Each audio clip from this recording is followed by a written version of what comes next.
នាយករដ្ឋមន្ត្រីថៃថ្មីលោកអនុทิនបានសរសើរអាកាន់ចំបាឡាំងនោះអាក្បាលអាចនោះថាប្រមូលលុយពីប្រជាពលរដ្ឋលឿនជាងរាជរដ្ឋាភិបាលថៃបានប្រមូលទៀតហើយប្រមូលបានច្រើនទៀតហើយក៏តាសរសើរទៅរួចនិយាយរួមទៅពួកអាមនុស្សឈួតពូឈួតវាសរសើរតែពួកអាឈួតគ្នាវាទេវាមិនដែលអានាយករដ្ឋមន្ត្រីណាសរសើរប្រជាពលរដ្ឋសរសើរវរៈបរោះក្បាលអាចដើម្បីប្រមូលលុយពីប្រជាពលរដ្ឋទៅធ្វើចដើម្បីប្រមូលលុយពីប្រជាពលរដ្ឋទៅឈ្លានពានដីអ្នកដទៃទេដូច្នេះមានតែនាយករដ្ឋមន្ត្រីថៃតែមួយគាត់នៅលើពិភពលោកដែលសរសើរឲ្យប្រជាជនខ្លួនឯងលើកទឹកចិត្តឲ្យប្រជាជនខ្លួនឯងរៃលុយពីប្រជាជនខ្លួនឯងទៅឈ្លានពានប្រទេសដទៃវាមិនដែលមានបើសិនជាប្រជាជនខ្លួនឯងឬក៏រាជរដ្ឋាភិបាលថៃរៃលុយពីប្រជាជនខ្លួនឯងធ្វើបង្គោលព្រំដែនសាងសង់របងព្រំដែនសាងសង់ដោយស្របច្បាប់នៅលើទឹកដីថៃក៏សាងសង់ទៅវាជារឿងដ៏ត្រឹមត្រូវនិងជារឿងមួយដែលពិភពលោកគេសរសើរទៅដល់ថៃប៉ុន្តែបីជានាយករដ្ឋមន្ត្រីថៃ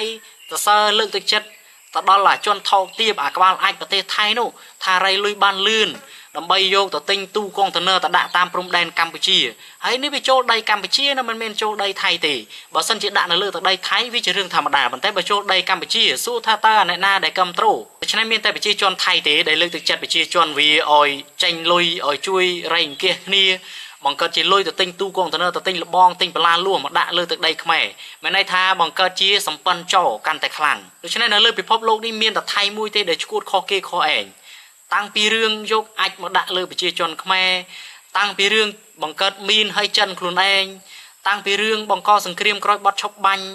រឿងគ្រប់យ៉ាងបាត់បលាលួសដាក់បាសតម្លង់ប្រជាជនខ្មែរបង្កើតអាបបង្កើតខ្មោចដើម្បីបន្លាចខ្មែរគឺមានតែជនជាតិសៀមមួយទេដែលរនឹកធ្វើកើតហើយមួយទៀតប្រជាជនថៃឬក៏អាកាន់ឆោមបាឡាំងនោះឬក៏នាយករដ្ឋមន្ត្រីថៃក៏ដោយរៃលុយពីប្រជាពលរដ្ឋរៃទៅរៃឲ្យបានច្រើនមកហើយទិញទូកុងតឺន័រឲ្យបានច្រើនមកប៉ុន្តែកុំយកមកដាក់នៅក្នុងទឹកដីខ្មែរបើសិនជាមកដាក់លើទឹកដីខ្មែរប្រកាសជាប្រជាជនខ្មែរយកមកលក់អេតចាយខ្ទេចខ្ទាហើយអញ្ចឹងឲ្យឯងរៃពីប្រជាជនឯងឲ្យខ្សោះទៅ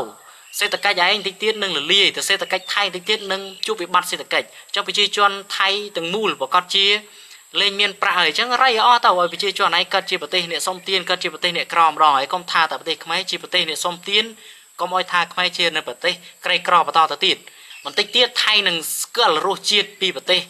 ដែលមានសង្គ្រាមហើយជាប្រទេសដែលក្រីក្របន្តិចទៀតថៃនឹងស្គាល់ហើយព្រោះថៃវាចាប់ផ្ដើមធ្វើនយោបាយចលាចលមិនដឹងក្បាលមិនដឹងកន្ទុយមិនដឹងអាណាមេអាណាកយអាណាកូនចៅទេអញ្ចឹងវារួមគ្នាបង្កើតជាសម្ព័ន្ធចោមមកក្រុមម្ដងក្រុមចោខាងនោះខ្លាំងតសើចោខាងនោះក្រុមចោខាងនោះខ្លាំងតសើខាងនោះចឹងអាកាន់ចំបាឡាំងឬវាខ្លាំងក៏ទៅសើពួកអាចោក្រុមអាចារ្យកាន់ចំបាឡាំងនោះទៅអាមេភូមិពាក2អាក្លែវនោះវាធ្វើបែបក្លែវចង់បានទឹកដីខ្មែរក៏ទៅសើអាគីបាញ់នោះទៅអញ្ចឹងប្រជាជនវាឬក៏រដ្ឋាភិបាលរបស់វាមិនដឹងអាណាមេមិនដឹងអាណាកន្ទុយទេឲ្យតែអាណាមានគំនិតឈ្លានពានទឹកដីខ្មែរគឺដឹងតែជាបើពាក់បរោះអញ្ចឹងវាផ្ទុយពីពិភពលោកដែលគេចង់បានពិភពលោកយើងវីរៈបរោះដែលគេតាំងថាជាឈ្មោះវីរៈបរោះលុះត្រាតែលះបង់ដើម្បីជាតិស្នេហាជាតិដោយមានភាពស្មោះសរជាមួយនឹងជាតិមិនមែនវីរៈបរោះដើម្បីឈ្លានពានប្រទេសគេទេអញ្ចឹងមានតែប្រទេសថៃមួយទេដែលអាចធ្វើបានវីរៈបរោះថៃមិនមែនបណ្ដោះគំនិតក្មេងថៃចំនួនក្រោយឲ្យចេះស្នេហាជាតិទេគឺបណ្ដោះគំនិតក្មេងថៃចំនួនក្រោយឲ្យចេះខ្លាយជាចោឲ្យកាន់តែខ្លាំងឲ្យចេះឈ្លានពានទឹកដីគេឲ្យចេះលួចទឹកដីគេឲ្យកាន់តែខ្លាំងចឹងហើយនេះគឺជាយុទ្ធសាស្ត្រឬក៏ចក្ខុវិស័យរបស់ប្រជាជនថៃជាប្រទេសដែលជឿនលឿនជាប្រទេសដែលអភិវឌ្ឍជាប្រទេសដែលមានសេដ្ឋកិច្ចខ្លាំងជាប្រទេសដែលមានដៃគូសហការក្រុមហ៊ុនពីប្រទេសដែលល្បីខ្លាំងប៉ុន្តែប្រទេសថៃបែរជាមានប្រជាជនមានផ្នត់គំនិតរាក់មានប្រជាជនដែលមានផ្នត់គំនិតងងឹតមិនចេះគិតពិចារណាបានវែងឆ្ងាយជាប្រជាពលរដ្ឋមួយដែលមានអារម្មណ៍ថាស្ដាប់ទៅឬក៏មើលទៅគិតទៅជាប្រជាពលរដ្ឋដែលល្ងង់ខ្លៅលើពិភពលោកថាខ្មែរយើងហើយដែលវាចប់សង្គ្រាមទើបតែចប់សង្គ្រាមហើយនឹង